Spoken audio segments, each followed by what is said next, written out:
Hey guys, welcome to the Asian Hustle Network podcast. My name is Brian. And my name is Maggie. And we interview Asian entrepreneurs around the world to amplify their voices and empower Asians to pursue their dreams and goals.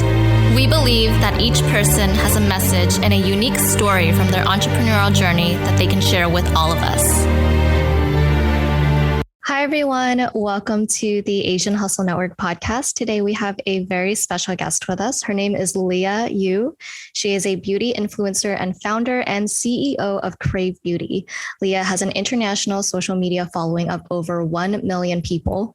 She creates content that educates her followers on low maintenance and effective skincare, sharing her unconventional acne fighting tips based on her own personal skincare experience.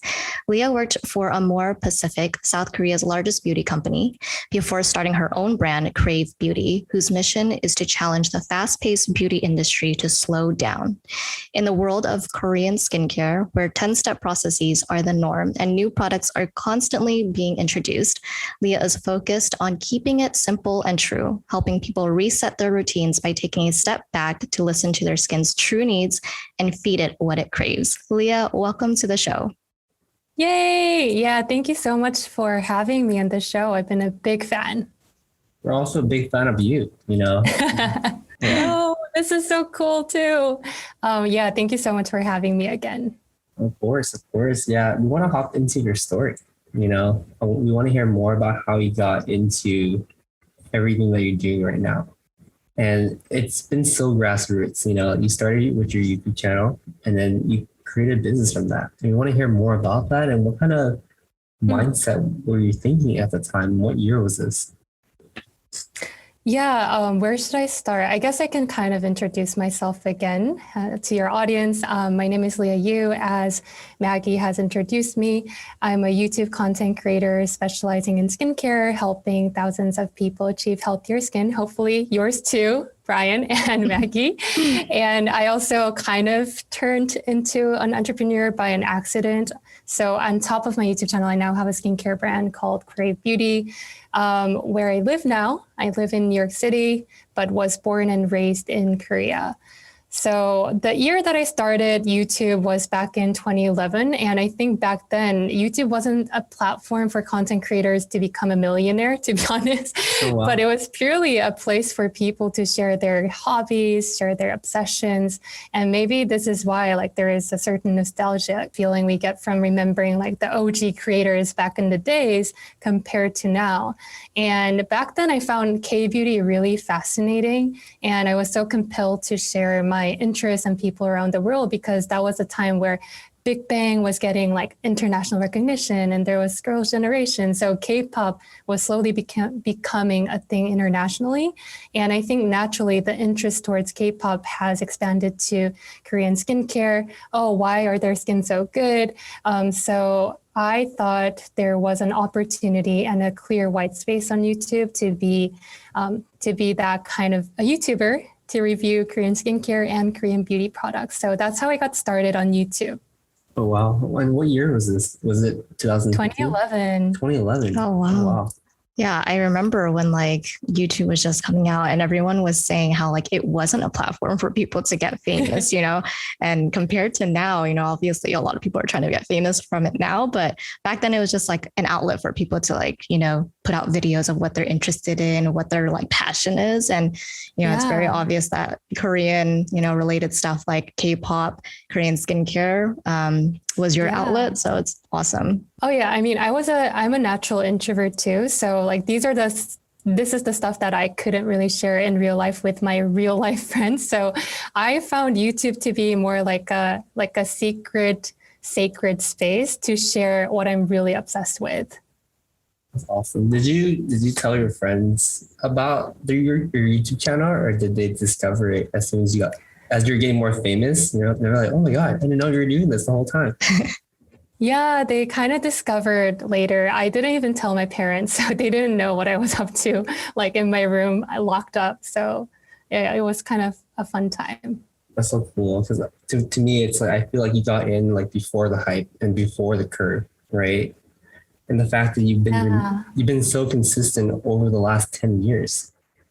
I mean, yeah, I what was can't it? believe it's already been a decade. Wow. I mean, how'd you keep yourself so motivated through content creation and staying focused on K beauty? I'm super curious about that. Yeah, I think with anything, consistency is definitely key too. Like I didn't really, if I look back how I grew my channel, there wasn't a moment where it completely like tick off all of a sudden. It was a very gradual grind that led to 1.2 million subscribers now. But I know that a lot of the YouTubers back in the days eventually burn out, but I didn't really have a burnout moment just yet. Can't say for sure for the future. But so far, I think the creative process is what excites me and is something that energizes me too. So I think running the company and on top of that, creating YouTube videos for my viewers, that's something that energizes me enough to sustain, to kind of go through the hard week when it comes to running the company. So I think I kind of found something that I'm really passionate for that also energizes me.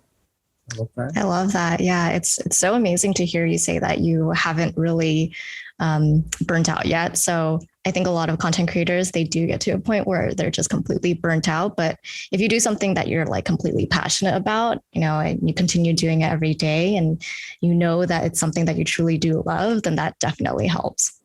So Yeah. I know you mentioned that you kind of fell into entrepreneurship by accident, right? And we didn't mention in your intro that you were working for Amore Pacific and you were doing e-commerce strategy and management. So I do want to hear, how did you get this, entrepreneurial spirit? I do want to know more about like your family and, if that had any effect on, your entrepreneurial lifestyle and mindset, or if this kind of like entrepreneurial mindset, came and rooted from you being a content creator on YouTube. Mm-hmm. That's a good question. There's no person in my family who runs a business, to be honest. They're all like doctors, professors in academia. So I don't think I got that gene from my parents or from my family. But I think because Korea is rather a very homogenous country where your difference is not really celebrated, meaning that if you have a different dream or if you want to pursue something differently other than what society tells you what success is, I think that was a little bit too suffocating for me to the point where I wanted to like rebel against the norm. So I think, I did go to like a very prestigious school in Korea, getting a corporate job that everyone admires. And I did make my parents proud in a very traditional and conventional way, but I just didn't realize but I soon realized that it's not a really fulfilling path. I wasn't creating an impact to whoever I'm reaching through my work at a corporate job. So I thought that, I'm still young. I was still in my 20s back then. So wanted to do something that I thought was fun, which was creating content and also adding value to someone's life through my content. And I think that kind of entrepreneurial kind of seed has sprouted back in 2016 after I quit my corporate job. And that's when I announced and declared that I'm going to do YouTube full time. And then after doing YouTube full time for about 2 years, I think that's when the entrepreneurial seed kind of sprouted because I was interacting and talking to thousands and hundreds of people who are obsessed with beauty, but who's so lost in their skincare journey. So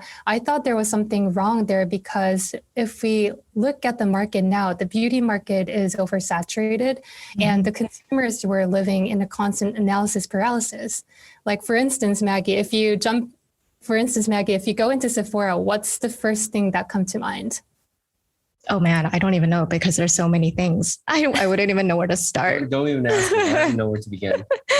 But like, it's like when I go to Sephora, I know what I'm looking for, but there're just so many brands where I'm just like, I don't even know if this brand is right for me or if that brand is right for me, So there's just like an overflow of information of what type of skincare products is like right for you, or you don't even know if it's right for you because everyone's skincare everyone's skin is so different, and especially like in the Asian community, right? Yeah. Our skin is very unique. To add to just like skincare shopping in Korea. When Maggie and I were in Korea, we're just like, holy moly, there's even like 3 times more than Sephora to pick from. So how does that all work? I have no idea. No, absolutely. I think that's like literally what everyone feels like in the day and age where there's so many products, and not only the product options, but there's so much information out there telling you to apply this and that. And it kind of sells you almost a FOMO. If you don't apply this, your skin is not going to be functioning. You're not going to get that glass skin. You're not going to get that flawless skin. So I think a lot of us, like consumers, were more confused than ever to build a skincare routine for themselves. They don't know what their skin needs, what their skin type is. So I thought that was kind of interesting because, I mean, nowhere in my lifespan was there a plan to launch a skincare company, but I saw a clear problem that everyone was lost. Mm-hmm. And I knew I wasn't alone because I felt that way too. And I just thought that, you know what, there needs to be a voice in the beauty industry to slow down skincare and actually empower people to tune into their skin's craving over what the Sephora sales staff is saying that you need. So I think that was the whole genesis of Crave Beauty. And I think that was 2017. Yeah. Oh, no. Yeah, that's amazing. I feel like we missed a few steps because I feel like you make it sound so easy. You make it sound so easy, Liah. And we know that you were a content creator on YouTube, and I feel like you were trying to inform other people of different skincare products, but then you decided, okay, maybe I should create my own line of Crave Beauty. I want to know what was going through your mind at that time, because and on top of that, I want to hear more about you as a content creator, because it's not easy being a content creator, and it's not easy being a full-time content creator. So did you have a part-time job as you're getting your content up, or at what moment did you quit your job and then focus, okay, I'm gonna be a full-time YouTuber because I make X amount of income? Yeah, it wasn't so much about the financial milestone that I hit that led to me quitting the corporate job or giving up a very financially stable position at a huge conglomerate company. I think it was more about now or never kind of mentality, where I was in my late 20s, and then my YouTube was something that was relatively small in 2015, 2016 when I was quitting my job. But I thought that if I don't quit now and give this YouTube thing a full shot at my 100% capacity, I would be so regretful in my 30s. And I just wanted to kind of give a proper chance to YouTube because it was something in me that was super excited about interacting with people and sharing my obsession through an online community. So that's when I quit my job. And then I didn't have a proper income for the next a year and a half. And I was grinding my ass off because I needed money. So after I quit my job and did YouTube for full time, I noticed that even though you are consistent enough to upload content, it's not going to be like a magic where YouTube as a platform rewards you with so much more subscribers. So I think I was a little bit lost initially when I started doing YouTube full time. But I think that, I am glad, looking back, I'm glad that I didn't give up. But that was when I was probably at my lowest point, because I thought that this was something that where my passion was. And if I grind enough, the reward would come, whether that's like subscriber count or finance too. So after doing that for about a year and a half to 2 years without any income, I was relying on my severance pay and whatever savings that I had back then. But lucky enough that it kind of started to hit a product market fit for my content, because I think back then when I was grinding, creating content, I was just really, randomly reviewing products without knowing that if this content would add value to anyone. So I was literally doing whatever I feel like, oh, this is what, I like doing, and this is the product that I would like to see someone review. So I think the focus was put on me rather than the audience who is watching and consuming the content. So at one moment, I started realizing, okay, I need to switch something here, and I need to rethink about the content creation process. I can't really do anything that I want to do, but it also equally needs to be beneficial to someone who's spending their 10 minutes of their very, very important and limited time of the day to watch my YouTube content. So that's when I started thinking about, okay, what would people who's just starting their skincare journey want? What would people who have a lot of like hormonal acnes want. And that kind of led me into doing a lot of scientific research with my research assistants, who was kind of part-time. And we started dissecting all the medical journals for chemistry, biology, dermatology. Wow. We went at it really, really hard. And I think that's when my channel kind of took off a little bit. And yeah, a lot of people found the content really helpful. And I think let alone there were a lot of people who implemented the skincare tips that I delivered through my content that, you know, completely changed their skin for the better. And I think a lot of the times, especially in the States where there's so much antibiotics and, you know, Accutane when it comes to treating your acne, I suggested an alternative method into really looking after your skin from a fundamental health level. And I also do believe that beauty is inside out, like you are what you eat and you are what you put on. So kind of tying back to more of a Asian root where everything's holistic, everything is connected in your body. And I think that really worked for a lot of people who were struggling with acne for like a decade or so. They would shoot me like their before and after pictures. And these are the people who went on Accutane, who went on antibiotics, and who just couldn't see the result that they were looking for. So that was really, really rewarding.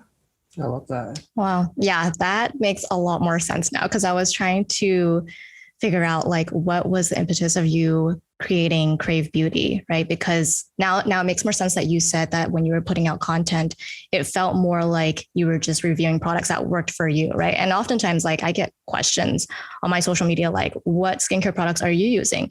And if it works for me, it doesn't mean that it might necessarily work for like someone else, right? Because all of our skins are so different. And just because one product works for one person, it doesn't mean that it'll work for everyone else. So that makes a lot more sense. And so when you were, you know, starting out with Crave Beauty, I want to know, like, how did you make sure that you differentiated yourself to other skincare product companies? Because there's just so many. And I feel like throughout the pandemic, there have been so many skincare product companies and wellness brands that have started from the pandemic. But like, what was the process like for like product testing? Because you have to make sure that, you know, now that you want to make sure that you're speaking out to your audience and making sure that your products work for other people, not only for you. What was that process like when you were doing the product testing? And then how did you like differentiate yourself to other competitors? Yeah, I think that's a good question. But fundamentally, I think fundamentally our approach was really different and is still pretty different from a lot of other skincare brands out there, because especially in the States, we see so many skincare products that has really high concentrated active ingredient that would deliver and promise a miraculous like overnight fix or whatever results that you're looking for, and almost gives you that instant gratification. But I know that, you know, our skin is a naturally functioning organ and knows how to do its job. So rather than taking over its natural functionality, I think it's much more to really support your natural skin's functionality. So our skin's, like our product development ethos is never to go against your skin's natural functionality, but rather work with your skin to deliver the result long-term that you're looking for. So I think that was one of the biggest differentiator. And another thing was that I know when it comes to, you know, we're living in a very capitalistic society, right? So if there is an investor, you're pressured to generate profit, you know, maximize the profit value and increase the company's valuation. And that's what I see with a lot of other D2C skincare brands out there and beauty brands and consumer brands at large.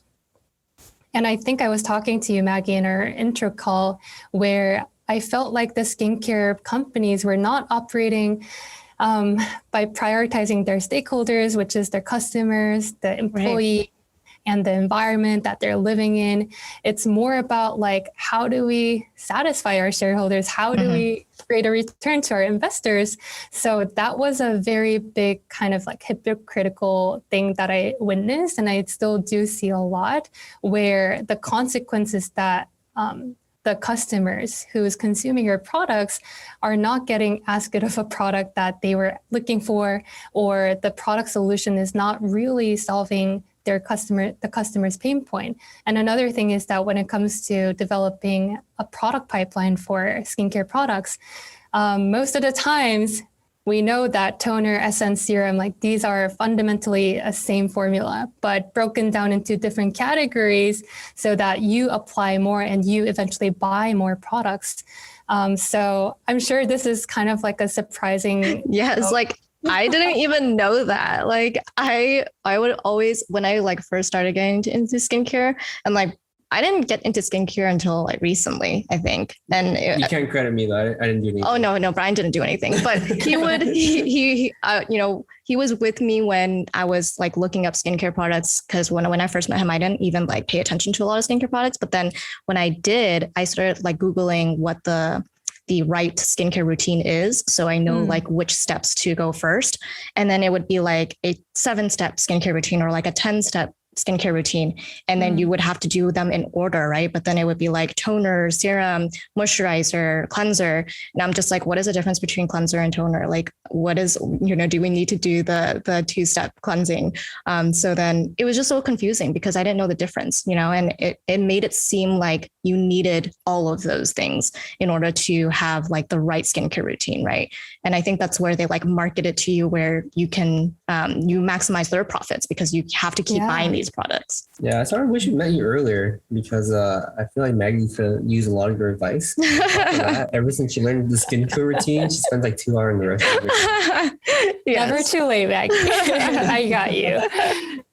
But what you said is exactly correct. That's how every woman or every man who's starting their skincare journey feel like they feel like they need XYZ and all this 10-step Korean skincare routine. Otherwise, you're not going to have a flawless skin like Koreans, right? So I think there is a narrative that the beauty industry is trying to create to sell more unnecessary demands and create more unnecessary demands.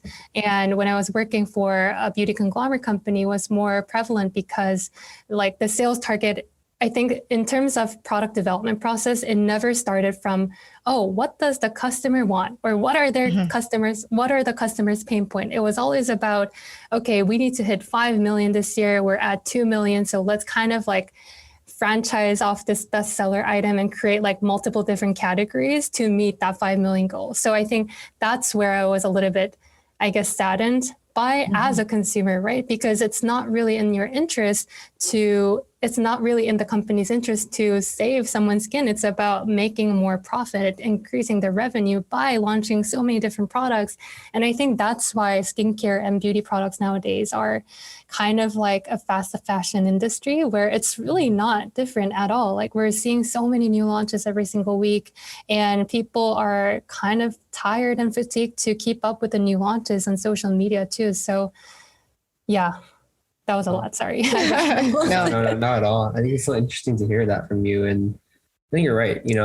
From what I hear so far is that you've always been focused on your customer. You've been focused on your audience. So I really appreciate that. And I think right now it's a good segue to kind of talk about your business. I'm kind of curious, like, I know you mentioned like, taking in investments, you're going to have to grow fast and you're under pressure. Have you taken any investments for your company or have you guys bootstrapped since day one? Yes, luckily we are completely bootstrapped from day one. I am the only shareholder of the company, so that's a really, really big privilege. And I don't take that for granted too. And I want to tell you more about like what's in our future a little bit later, because we're actually launching a venture capital fund because of the experience that I had in the industry. Yeah, I love that.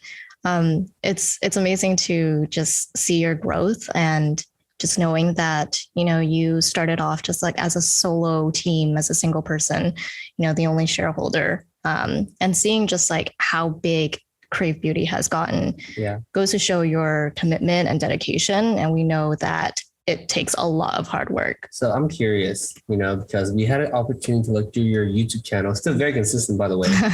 And we still look through your TikToks and your Instagram account, and they all have a lot of subscribers. Yeah. And just the fact that you're running a business full time without taking any investments, how do you do it? Yeah. How do you manage your time so well? I know. I mean, like, how do you take care of yourself and your mental health? Yeah. Like Brian and I, when we're just like, posting content for Asian Hustle Network, we know the pain. We know the pain of content creation and posting on a regular basis. Yeah, And we post our own private channels and the Asian Hustle Network one. Yeah. I look myself in the mirror, I'm like, oh my God, there's so much social media. and Liah has over 1 million subscribers on YouTube and hundreds of thousands on Instagram. I want to know your secret. I think it goes back to like doing an energy audit of where you feel the most alive and where you feel like, oh, time is running by so quickly because you were so into whatever you were doing. For me, that's content creation. For me, that's like posting a content on TikTok, Instagram, and just researching more about skincare or kind of brainstorming the product development pipeline. But then where it kind of drains my energy is the running the company aspect of it, which sounds pretty terrible, but I think I got a really good hang of how to do it after like 4 years. So for me, posting on YouTube, posting on my social media, I don't think it's time consuming. I think it adds more. I think because it kind of uses a different side of the brain that I wouldn't use otherwise in running the company and running Crave Beauty and managing people. I think that's where I kind of find restfulness in a way, but I don't think everyone would feel that way when it comes to content creation, but everyone's wired differently. So that's where my zone of genius is. Whereas from Monday to Friday, I struggle a lot. Doesn't sound like it at all. I love that. How do you take care of your mental health? I mean, I know you mentioned that, you think this is fun, like creating content for you is a place of fun, but do you like practice any sort of meditation? Do you set up like boundaries where it's like, okay, after a certain time, I won't respond to any more emails because, we know content creators get a lot of messages, but as a CEO of your own company, you get a lot of messages internally. So you're bombarded messages all day. Like, how do you take care of these ongoing thoughts and shutting off that brain and, all right, this is that, and this, and to keep things separate? Yeah, no, definitely. I think that's a really, really important question for every entrepreneur to nail it in terms of time management and taking care of themselves too. So for me, my non-negotiable is sleeping 8 hours. And then I don't care if I work from 8 a.m. to like 8 p.m. or even later than that. But I think as long as I have a good amount of sleep and then I meditate first thing in the morning, it does recenter me and it does make me feel like I'm in the control, I'm in the driver's seat of my life. Divide our work into proactive work and reactive work. And I think doing proactive work when you have your peak energy level is very important. And when your cognitive brain function is at its peak, that's when you want to tackle proactive work, working on strategy or creating content. And on the time where you're a little bit physically drained, that's when you can give time to your team members or responding to emails where it's not so much about the work that I need them to do, but it's the other way around. So I think by kind of controlling your workflow in that order has given me some more free time and more control in my time.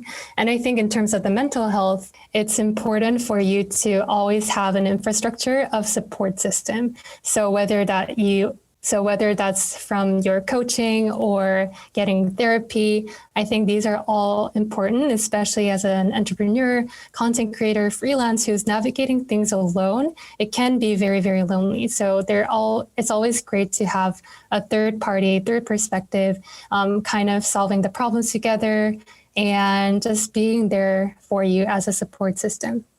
I love that. Yeah, such helpful advice. And love that you brought up therapy because, there is obviously a really big stigma with therapy, especially in the Asian community.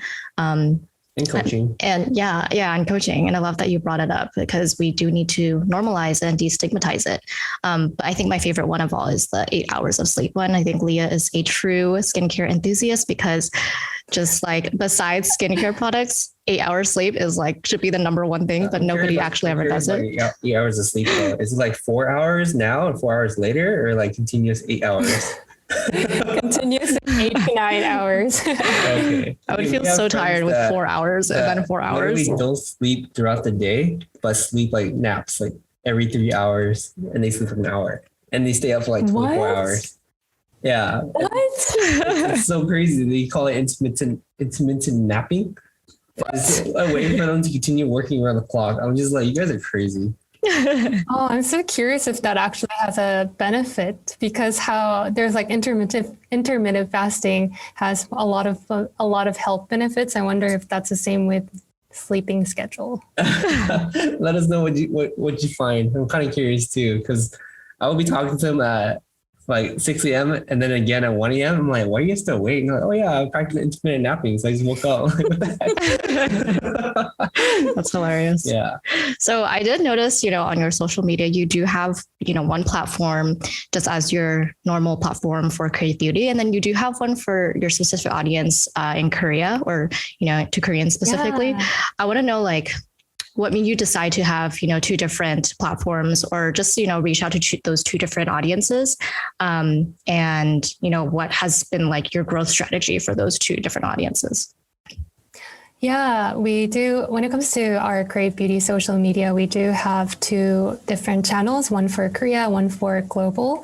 So I think it's important for any companies who's trying to localize their marketing to have a separate dedicated channel that speaks a familiar language, instead of creating one universal global channel to hit all the audience. So we do have two separate teams, one in Korea and another in the States. And that's why we've been able to run two different accounts and have two different marketing strategy.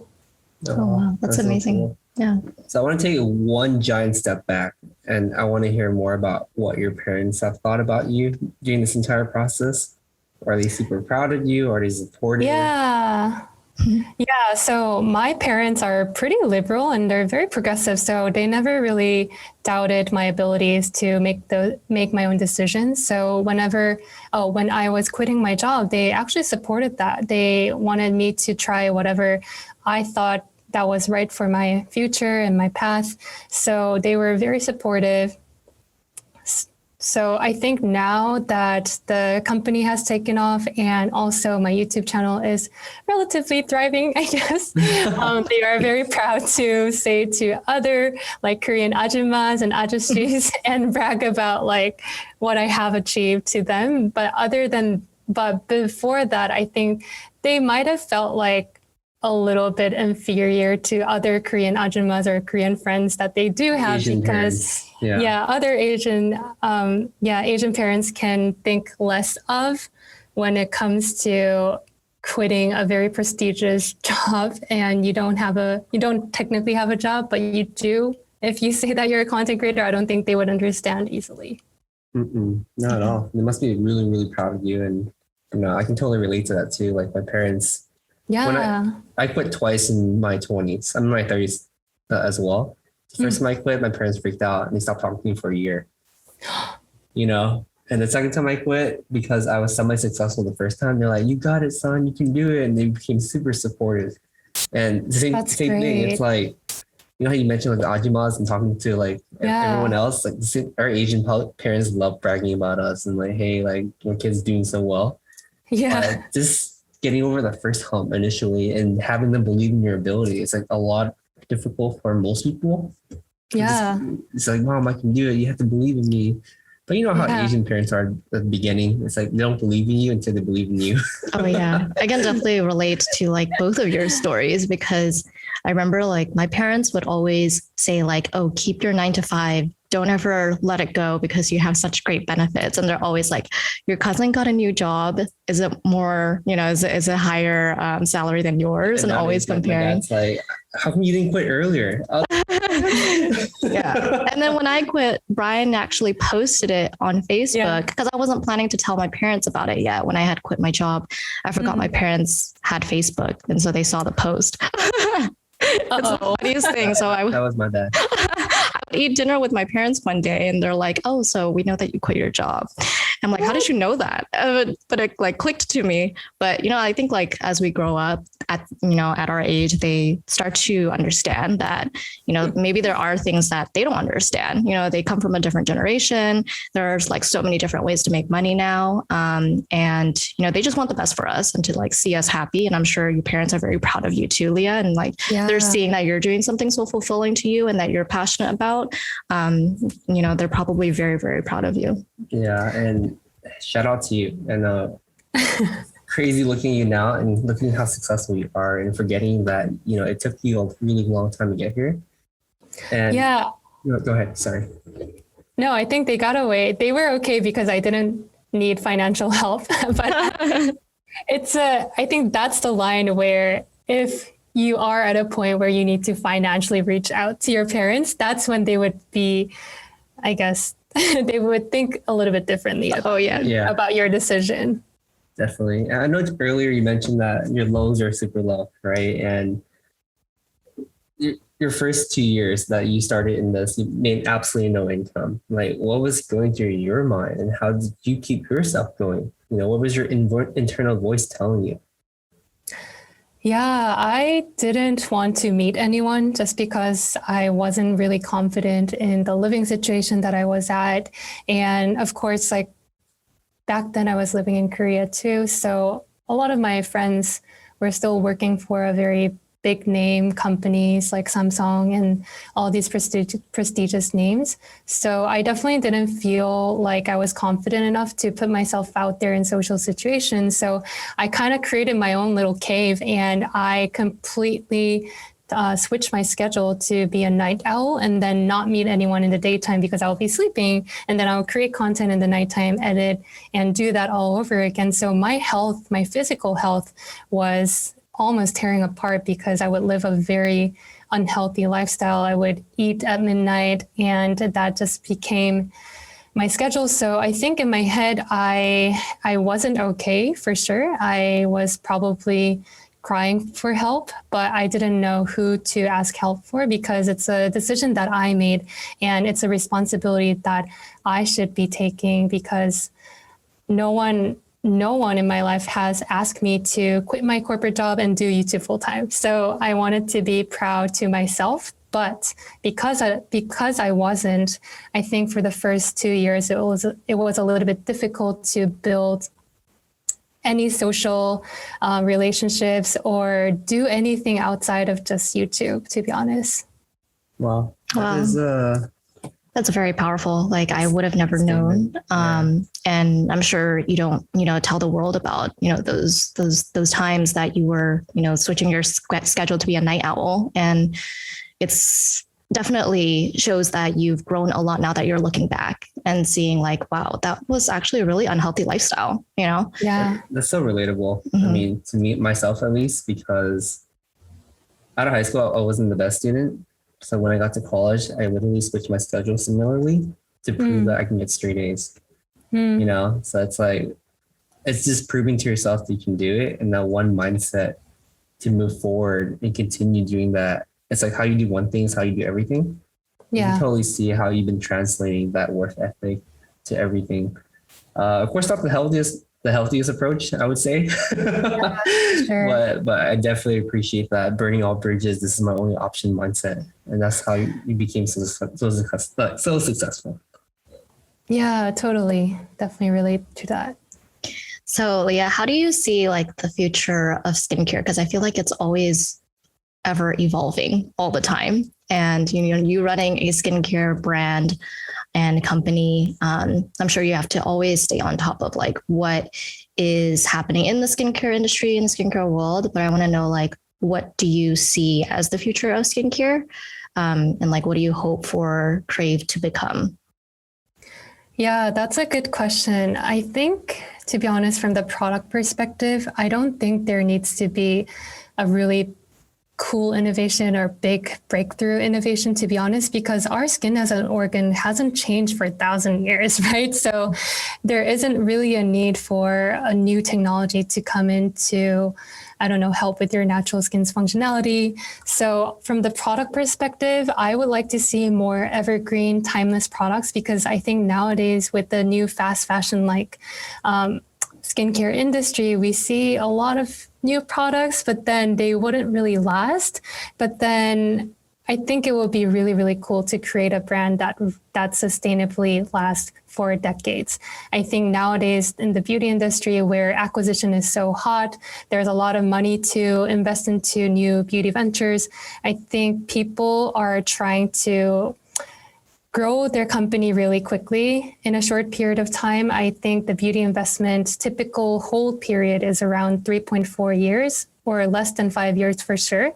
So that kind of shows to tell that a lot of the beauty companies are not here to last. They are trying to maximize the growth to get sold at a very high price to the next buyer. And if you go to a private equity fund, they will try to maximize the product portfolio and then create so many unnecessary demands.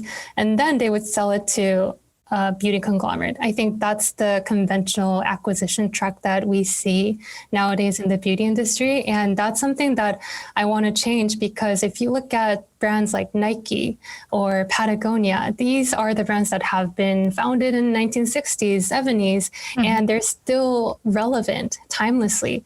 And I think I want to create a brand that lives really at, I want to create a brand that sustainably, I want to create a brand that grows very intentionally and sustainably, and that is there for the customers for decades and decades.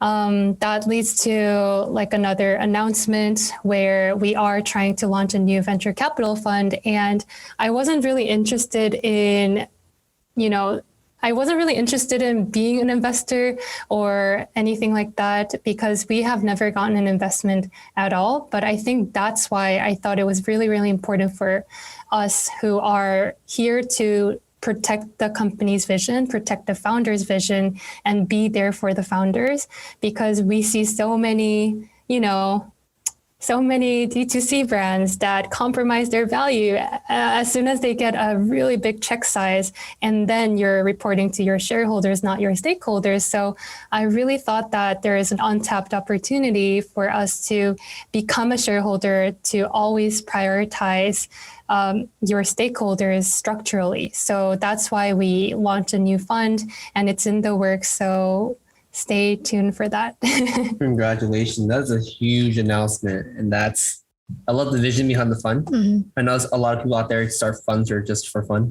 But I feel like you're very intentional in what you want to do with this. And I'm for it. And I absolutely support that. So shout out to you, and continue impressing us throughout the entire podcast. We thought you couldn't impress anymore, but now it's like, whoa, just level up. They're in the podcast. Thank you. Yeah. No, I'm super flattered. Absolutely agree. Congratulations on all of that big news. And like Brian said, I can definitely sense that, the inspiration and the reason that you're doing this is all coming from really good intentions.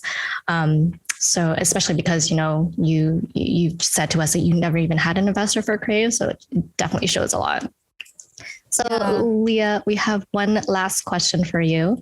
And that is, if you could give an advice to an aspiring entrepreneur, what would that one advice be? I think I can tie back to my personal experience where I struggle the most, and I still struggle, is the imposter syndrome. It's like you're never good enough to be a CEO. And I think it's harder for a lot of visionary founders too, because founders are kind of like a de facto CEO nowadays. When they found a company, they're naturally a CEO too. So I think the transition phase from a founder to a CEO is where I struggled the most, because no one really taught me how to run a company. I know how to found a company, I know how to build a company, but no one really taught me to manage a team or like do an organizational design and create a company culture and something like that. So I think that's where that was probably the most turbulent time until this date, ever since I started the company. So I think imposter syndrome was very, very huge to me.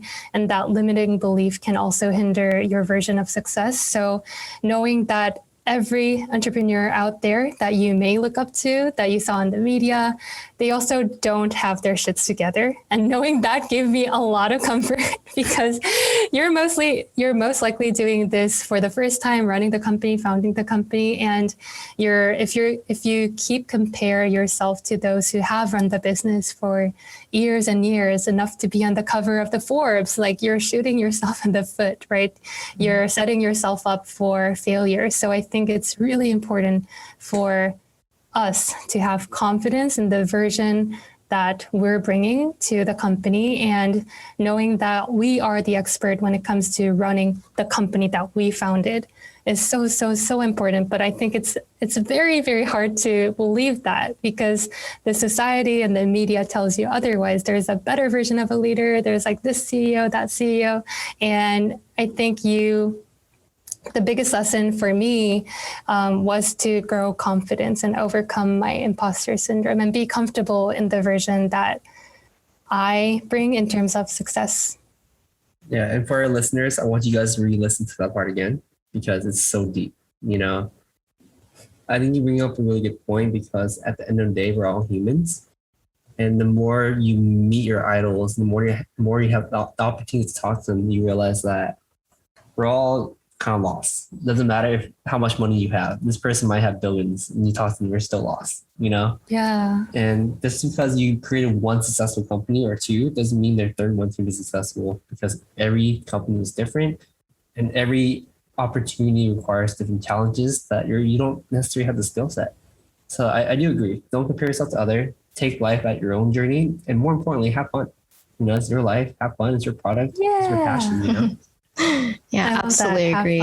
That was so powerful. Yeah, I think like obviously everyone tries to make themselves sound like, you know, everything is going well for them, dandy and rosy, and no one's going to admit to the failures that they have, right? And so I think we have this like false conception that, you know, all the CEOs and entrepreneurs out there are successful because they know what they're doing, but a lot of us are learning as we go, and we have to recognize that and remember that. Yeah. And then like to add on to that, I remember like a venture capitalist called Vinod Khosla, who's another very legendary person that I look up to in the VC space.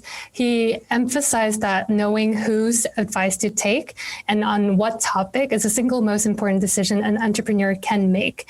And he also said that Silicon Valley is full of consultants, venture capitalists who never have run a company. So you should be proud of where you are as a CEO, as a founder, and you have to believe that you are an expert in that category. Otherwise, like everyone else, like investors and consultants, they would have founded your company, but they didn't. So I think it's important to also remind ourselves that we are the true expert, and we need to also filter whose advice we take. And yeah, I think that's another key wisdom that I learned from that person. Absolutely correct. Super valuable information. So Liah, how can our listeners find out more about you and Crave Beauty online? Yeah, so Crave Beauty can be found on our website at cravebeauty.com. And then on socials, it's all Crave Beauty. And Liah Yoo YouTube channel, you can just type in LIAHYOO on YouTube. And I'm on Instagram and TikTok with the same handle as well. Awesome. It was so awesome having you on our show today, Liah. Thank you so much for sharing your story with us. Yeah, thank you so much. Thank you. So inspirational. No, you guys are. Thanks for doing the work that you guys are doing. Thank you. I appreciate you a lot. Hey guys, we hope you enjoyed this episode. Please subscribe to the show. We would like to get to the top 10 on iTunes, so be sure to leave us a 5-star review. We release an episode every single Wednesday, so stay tuned. Thank you guys so much.